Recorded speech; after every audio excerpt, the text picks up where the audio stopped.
Good morning, and I hope everybody had a wonderful weekend. I hope everybody had a chance to celebrate the mothers in your life yesterday. Yesterday, we also had some fantastic news, and that is that the U.S. and China are going to have a 90-day reprieve with the tariff conversations, which is great news. We're obviously seeing a positive impact in the market today, not only equities, but fixed income, commodities, and with the dollar. So the exact announcement is both are going to temporarily lower tariffs on each other's products.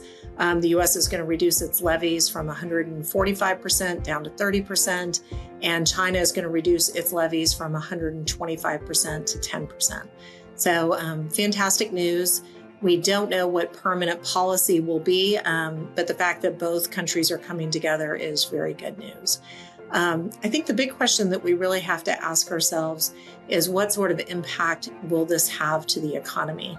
Kind of alluded to this in the conversation last week, but there is some impact, some negative impact that has been done to the economy. And I think we should see that play out over the next few weeks. And there could be an intermediate impact regardless of what the decisions are on tariffs.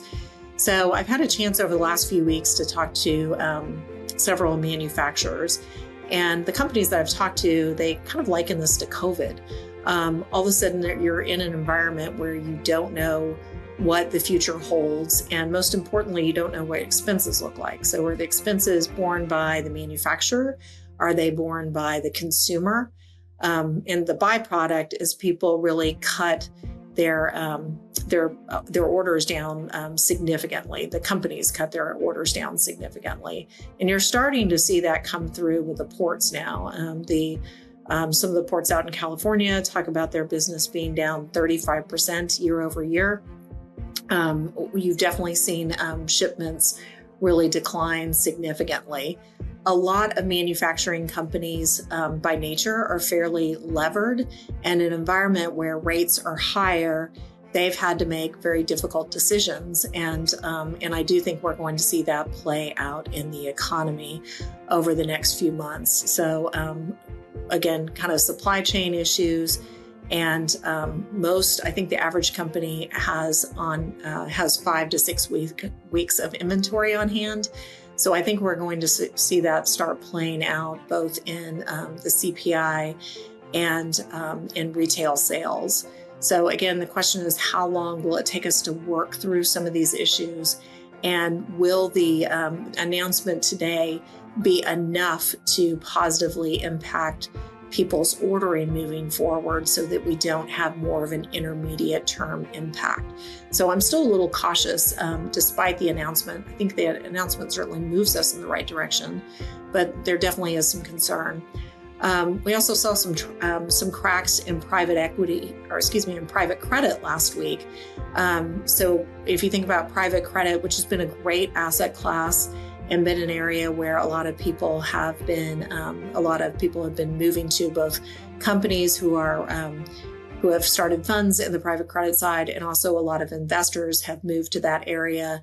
It really picked up a lot of traction when the regional banks started having problems a couple years ago. You saw Blackstone step in, as well as some others, and start providing private credit to small and mid-cap companies. The issue is going to be, I think, with companies that are more manufacturing driven, that are smaller, that have more leverage. So be on the lookout for additional announcements regarding funds that do have issues in that area. I think when you look at private credit, making sure that a team has been through a credit cycle is really important. And there's a lot of new funds that have gotten started over the last few years where the team hasn't necessarily been through a credit cycle. So I still don't think we're out of the woods, and that's something important to pay attention to.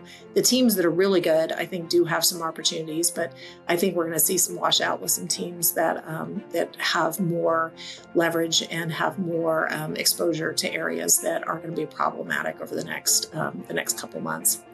What to watch for this week? We do have CPI coming out. So this should be, and that's on Tuesday. This is the last really CPI that was before the tariff announcements. So it'll be interesting to see both what the number is, but more importantly, if there is any commentary around the number. So I think that's very important for us to look for. And again, I wouldn't be surprised when we see the May numbers, so not this month's, but next month's, to see a spike up in cost. And the question is that temporary or is that more long-term? On Thursday, we see retail sales. Retail sales, we could see some inventory hoarding. You saw a lot of reports that a lot of retailers, a lot of consumers were starting to buy things that they knew were shipping outside the U.S. In order to bulk up on purchases before tariffs. We might see some of that come through in Thursday's numbers.